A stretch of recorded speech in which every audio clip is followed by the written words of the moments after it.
เต็นหลังที่3หลังที่4เต็น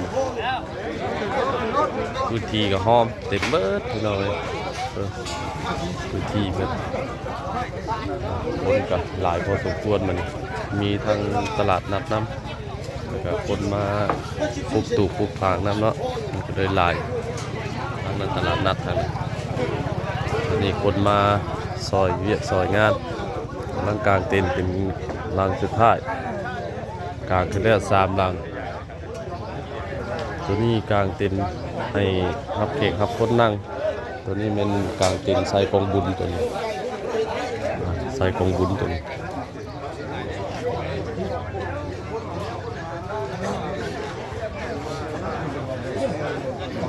ประเพณีหยุดคลองทางหมู่บ้านเฮา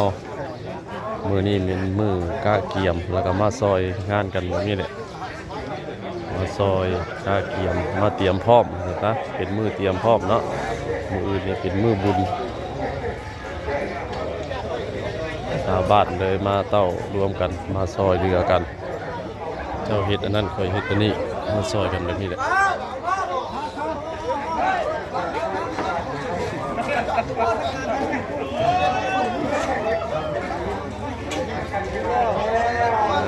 หลังที่4เรียบร้อยหลังที่4ดังเต็มไปเลย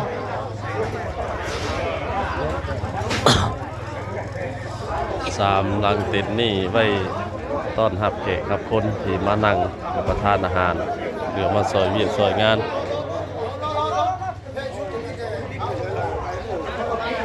วันนี้เป็นไส้กองบุญก่อนโอเคพี่น้องเดี๋ยวอัปเดตไปเรื่อยๆเนาะ